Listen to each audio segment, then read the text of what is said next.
नमस्कार, मैं वाजपेयी अपने YouTube चैनल मेहतमन वाजपेयी पे आपका बहुत बहुत स्वागत करता हूं। ये वीडियो एसएससी CHSL 2022-23 वाले जो एस्पिरेंट हैं उनके लिए बहुत ज़्यादा हेल्पफुल होने वाला है। आप लोग बहुत ज़्यादा परेशान है कि कट ऑफ कितनी क्या जाएगी, कितना एक्सपेक्टेड कट ऑफ आपका जा सकता है, कितना सेफ स्कोर रहेगा ताकि आप जो है Tier 2 एग्जाम की प्रिपरेशन करें।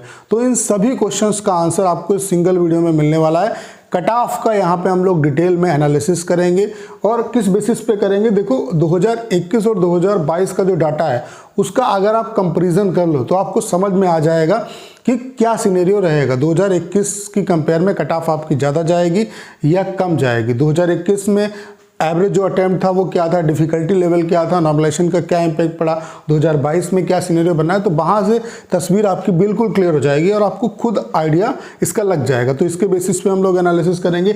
उसके अलावा आपकी जो वैकेंसी है वो कितनी है आपको पता है, 4500 वैकेंसी अभी है। ठीक है, 2021 में कितनी थी, 6072 थी और वो अब 6013 रह गई है। ठीक है, उसके अलावा कितने गुना एस्पिरेंट को क्वालिफाई किया जाएगा इसके बारे में बात करेंगे। उसके अलावा सेफ राय स्कोर आपका क्या हो सकता है आपकी शिफ्ट के बेसिस पे। तो इन सभी पॉइंट्स का आपको यहाँ पे आंसर मिलने वाला है। तो चलिए स्टार्ट करते हैं। आपको ये डाटा मैं दिखा चुका हूँ, ये है 2022 का डाटा। 2022 में अगर आप देखो हार्ड शिफ्ट के अगर हम स्कोर की बात करें तो आप लोग देख पा रहे होंगे 121, 125, 126, 126, 127, फिर उसके बाद 100 यहाँ तक मतलब 130 तक भी स्कोर बना है, फिर 130 से ऊपर भी स्कोर ढेर सारे एस्पिरेंट ने किया है। ठीक है, और अगर हाईएस्ट स्कोर की बात करें यानी कि इजी शिफ्ट में जो स्कोर रहा है वो कितना रहा आपका 140 रहा है। यानी कि अगर हम हार्ड शिफ्ट और इजी शिफ्ट के बीच में गैप देखें तो 20 नंबर के आसपास आपको गैप देखने को मिलता है। बाकी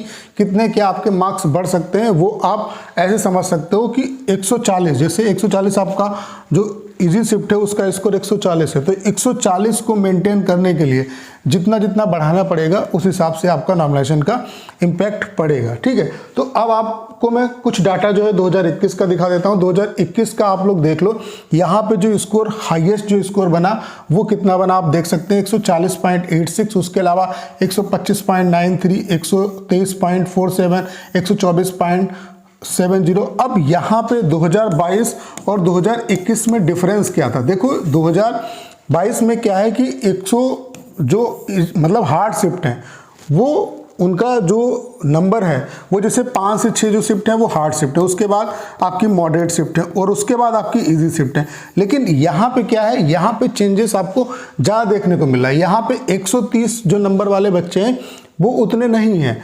आप खुद देखो कि 125, 123, 124 या तो हार्ड है या इजी है, 140 स्कोर बनना है। ठीक है, उसके अलावा आप देख सकते हैं 132, 130। यहाँ पे जो एवरेज राय स्कोर बना है 2021 का, जो एवरेज अगर राय स्कोर की बात करें, एवरेज जो राय स्कोर है आफ्टर आंसर की वो 127.5 है, जबकि 2022 का 131 पॉइंट कुछ है आपका। तो आप खुद देख सकते हो कि 4 नंबर का गैप तो यहीं पे है, 4 नंबर का गैप तो यहीं पे। यानी कि जो भी नॉर्मलाइजेशन होगा, जो भी नॉर्मलाइजेशन के बाद जो कट ऑफ आपकी 2021 की है, अगर वैकेंसी उतनी ही होती तो 4 से 5 नंबर का तो डिफरेंस यहाँ पे ऐसे ही आता। तो आप देख सकते हैं कि यहाँ पे जो अगर हम इसका कंपैरिजन करें, जैसे कि अगर हम इसका कंपैरिजन करें 2021 और 2022 का, तो आप खुद समझ सकते हो कि 2021 का जो एग्ज़ाम हुआ था उसकी कंपेयर में ये वाला जो एग्ज़ाम है वो इजी है, इसकी कंपेयर में इजी, क्योंकि यहाँ पे आप देख सकते हैं कि 127 पॉइंट कुछ बनना है एवरेज राय स्कोर और यहाँ पे जो एवरेज राय स्कोर बनना है वो 131 बना है। यानी कि 4 नंबर का गैप ऑलरेडी आपका एग्जिस्ट करता है। उसके अलावा यहाँ पे आपकी 2021 में वैकेंसी कितनी है, 4500 वैकेंसी है। ठीक है, यहाँ पे कितनी थी वैकेंसी जब रिजल्ट आपका Tier 1 का आया था तो 6072 वैकेंसी थी। यानी कि 2021 के कंपेयर में इस बार लेवल जो है आपका कम है, मतलब ईजी आया है। ठीक है, तो इसका इम्पैक्ट आपको देखने को मिलेगा। उसके अलावा 6072 वैकेंसी पिछली बार थी, मतलब अब वो कितनी हो गई, 6013 हो गई। इस बार कितनी है, 4500, यानी कि 1500 वैकेंसी आपकी ऐसे ही मोटा मोटी कम है। ठीक है, तो इसका भी इम्पैक्ट आपका कट ऑफ पे पड़ेगा। ठीक है, उसके अलावा कुछ बच्चों को ये भी कन्फ्यूजन है कि कितने गुना बच्चों को लिया जाएगा। तो आप यहाँ पे देख सकते हो, चाहे आप CGL का रिजल्ट उठा के देख लो, वहां पर भी 9 से 10 गुना बच्चों को लिया गया, क्योंकि CGL और CHSL का इस बार प्रोसेस सेम कर दिया गया है। क्योंकि टीयर 2 जो एग्ज़ाम है उसमें कितने बच्चे क्वालिफाई होंगे, उसके लिए आप सीजीएल 2022 का एग्जाम्पल देख सकते हो। 9 से 10 गुना बच्चे ही क्वालिफाई किए गए, 10 गुना पूरे हैं नहीं। तो और यहाँ पर भी आप देख लो 2021 में टोटल जो बच्चे क्वालिफाई हैं वो कितने हैं, 54,104। वैकेंसी कितनी है, 6,000। उस समय तो 6,072 थी, तो 6 नाम 54, यानी कि 9 गुना रिजल्ट आपका आया है। ठीक है, तो अगर हम नॉर्मलाइजेशन के बाद कट ऑफ की बात करें, ये मैं बात कर रहा हूँ आफ्टर नॉर्मलाइजेशन। आपको समझ में आ गया कि डिफिकल्टी लेवल में क्या डिफरेंस है, एवरेज राइज स्कोर क्या है, एवरेज राइज स्कोर में कितना गैप है। तो ये मान के चल सकते हो कि अगर बहुत हद तक ये कट ऑफ कम रखेंगे तब भी ये जो कट ऑफ है इसमें आप 5 नंबर आप ऐड कर सकते हो, जो भी कट ऑफ है। ठीक है, ओबीसी और यूआर की कट ऑफ में बहुत ज़्यादा गैप नहीं आएगा। ये मैं तब बता रहा हूँ आपको, हो सकता है कि इससे भी नॉर्मलाइजेशन के बाद इससे भी कट ऑफ आपको थोड़ी ज़्यादा देखने को मिले, लेकिन ओवरऑल अगर आपको एक रफली आइडिया लेना है तो ये मान के चल सकते हो कि आफ्टर नॉर्मलाइजेशन आपकी 145 के आसपास यूआर की कट ऑफ जा सकती है।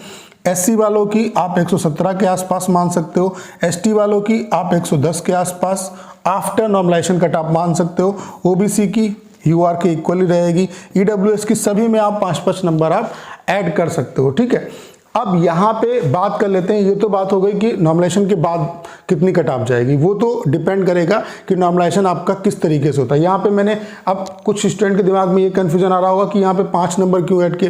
देखो अभी क्या है कि अभी हर शिफ्ट के जो मार्क्स हैं, जितनी भी शिफ्ट हैं उन सभी शिफ्ट के जो मार्क्स हैं उसमें चेंजेस होगा, क्योंकि ढेर सारे जो क्वेश्चन हैं वो हर शिफ्ट में, मतलब 1-2 क्वेश्चन हर शिफ्ट में आपके गलत हैं। ठीक है, तो उसका आपको फायदा मिलेगा, तो इससे आपका जो मार्क्स है वो बढ़ेगा। उसके अलावा ये जो डाटा अभी आप देख पा रहे हो 2022 का, ये कुछ एस्पिरेंट का डाटा है, तो हो सकता है कि नॉर्मलाइजेशन में, मतलब जब सभी बच्चों का अगर डाटा लिया जाए तो उसमें गैप थोड़ा बहुत और ज़्यादा देखने को मिले, तो इससे नॉर्मलाइजेशन का भी इम्पैक्ट पड़ेगा। तो नॉर्मलाइजेशन में आपके मार्क्स जो हैं वो वेरी कर सकते हैं। तो इस वजह से ये आप मान के चलो कि सारी कंडीशंस को देखते हुए आपकी कट ऑफ जो 2021 की कट ऑफ है उससे 5 नंबर आप आफ्टर नॉर्मलाइजेशन के बाद मान के चलो कि इससे कम आपकी कट ऑफ किसी भी कंडीशन में नहीं जाएगी।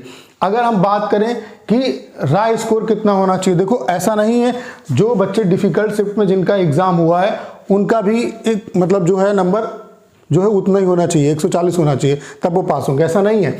अगर आपका डिफिकल्ट शिफ्ट में एग्जाम है तो 121 वाला उतना ही माना जाएगा जितना जो मतलब इजी शिफ्ट वाला 140 में है, मतलब 140 नंबर को वो इक्वलाइज करता है। यानी कि अगर आप हार्ड शिफ्ट में हैं तो आपके अगर 120 भी स्कोर बनना है, अगर आप हार्ड शिफ्ट में हैं, अब हम बात कर लेते हैं कि रॉ स्कोर कितना होना चाहिए। तो अगर आप हार्ड शिफ्ट में लाई करते हैं, अगर आप हार्ड शिफ्ट में लाई करते हैं तो आपका स्कोर अगर 120 या उससे ऊपर बनना है तो आप टीयर 2 एग्ज़ाम की प्रिपरेशन जो है वो करना स्टार्ट कर दो। 120 या उससे ऊपर अगर आपका स्कोर बनना है तो आप प्रिपरेशन करना स्टार्ट कर दो। बाकी अदर जो जितनी भी शिफ्ट हैं उनमें अगर आप हैं तो 130 या 135 से ऊपर अगर आपका स्कोर है तो आप प्रिपरेशन करना अपनी स्टार्ट कर दो, आपको टीयर 2 एग्ज़ाम देने को मिलेगा। ठीक है, 130 से ऊपर नंबर है, जैसे कि मॉडरेट शिफ्ट वाले जो बच्चे हैं उनके 130 या उससे ऊपर नंबर है तो आप प्रिपरेशन करना स्टार्ट कर दो,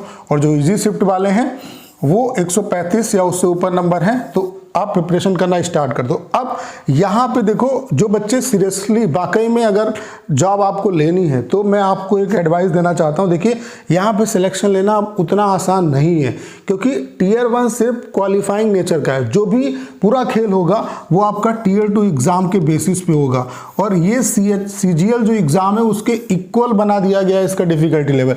यहाँ पे आपको कंप्यूटर को भी फेस करना है, ठीक है। उसके अलावा पूरे जितने भी सब्जेक्ट हैं उनको अच्छे तरीके से पढ़ना है, टाइपिंग आपकी सेम डे होगी, तो इन सब के लिए अभी से प्रिपरेशन करना स्टार्ट कर दो। और कंप्यूटर का जो लेवल है वो इस तरीके से आ रहा है कि अगर आप रट के जाओगे तो चीज़ें नहीं कर पाओगे, तो कंप्यूटर पे अच्छे तरीके से फोकस करो और अपनी प्रैक्टिस अभी टीयर 2 एग्ज़ाम के लिए करते रहो। वो चीज़ कहाँ पे काम आएगी, आपकी CGL में भी काम आएगी और यहाँ पर जो टीयर 2 एग्ज़ाम होगा इसमें भी आपकी काम आएगी। उसके अलावा टाइपिंग आप साथ साथ करते चलो। तो जो बच्चे जो हार्ड शिफ्ट में है 120 या उससे ऊपर अगर उनका स्कोर बनना है तो आप प्रिपरेशन करो। ये UR कैटेगरी को स्टैंडर्ड लेके बताया जा रहा है। बाकी जो मैंने कट ऑफ बता दी कितनी क्या जाएगी, और उसके हिसाब से आप जो राय स्कोर है, जैसे कि जो नॉर्मलाइजेशन के बाद जो कट ऑफ मैंने आपको दिखाई, तो उससे आप देख सकते हो। जैसे SC/ST वाले जो बच्चे हैं, SC/ST वाले जो बच्चे हैं, जैसे कि यहाँ पे आप देख सकते हो कि SC की कट ऑफ जो है कितनी गई थी आपकी, 112 गई थी। तो ये मान के चलो कि अगर SC वाले जो बच्चे हैं उनके 100 नंबर तक बनना है, तब भी उनको जो Tier 2 एग्ज़ाम है वो देने को मिलेगा। तो इस हिसाब से आप समझ सकते हो। जो मैं आपको बता रहा हूँ कि 120 ये UR को स्टैंडर्ड लेके आपको बताया जा रहा है, ये UR को स्टैंडर्ड लेके बताया जा रहा है। तो अगर आप हार्ड शिफ्ट में हैं और 120 या उससे ऊपर आपका UR कैटेगरी में मार्क्स बनना है तो आप Tier 2 एग्जाम के लिए लग जाइए। मॉडरेट शिफ्ट में अगर आपका एग्जाम है तो 130 या उससे ऊपर अगर बनना है तो आप मतलब जो अपनी तैयारी है उसमें लग जाइए। उसके अलावा अगर इजी शिफ्ट में एग्जाम है तो 135 या उससे ऊपर स्कोर अगर आपका बनना है तो आप Tier 2 एग्जाम में लग जाइए, क्योंकि पूरा का पूरा जो आपका सिलेक्शन है वो Tier 2 पे ही डिपेंड करेगा। और टाइपिंग और कंप्यूटर बहुत ज़्यादा इंपॉर्टेंट रोल प्ले करेगा।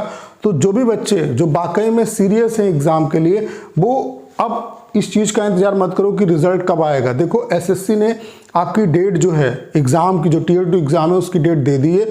तो आपको अगर वो रिजल्ट थोड़ा सा डिले भी करते तब भी उन पे ब्लेम आप नहीं कर सकते, और हो सकता है SSC ऐसा करे भी। तो आप अभी से प्रिपरेशन करना इसके लिए स्टार्ट कर दो। और डेली 8 बजे आप लोगों के लिए लाइव क्लास चलती है, तो उस क्लास को आप लोग जरूर अटेंड करिए। स्पेशली ये क्लास CHSL और CGL वाले जो बच्चे हैं उनके लिए चल रही है। यहाँ पे मैं आपको सारे के सारे प्रीवियस ईयर क्वेश्चन ही करा रहा हूँ। तो जो भी बच्चे वाकई में सीरियस है एग्जाम के लिए, तो अच्छे तरीके से आप परिस्थितियों को समझते हुए अपनी प्रिपरेशन करना स्टार्ट कर दो, क्योंकि पहले का सिनेरियो और अब के सिनेरियो में बहुत डिफरेंस है। पहले क्या होता था कि Tier 1 में आपके अगर अच्छे मार्क्स आ गए तो Tier 2 में मेहनत करके थोड़ा बहुत आप निकल जाते थे। Tier 1 ही बता देता था कि आपका होगा सिलेक्शन या नहीं होगा। लेकिन यहाँ पे अभी कहानी पूरी ख़त्म नहीं हुई है, पिक्चर अभी पूरी बाकी है। मतलब कहने का मतलब है ये पूरा टेलर है, अभी पूरी पिक्चर आपको देखनी है। तो उम्मीद करता हूं कि सारी चीज़ें आप समझ गए होंगे। आपको करना क्या है, इस वीडियो को ज़्यादा शेयर करना है। उसके अलावा अगर आप चैनल पर नए हैं और आपने अभी तक इसे सब्सक्राइब नहीं किया है तो प्लीज़ चैनल को सब्सक्राइब करना मत भूलिएगा।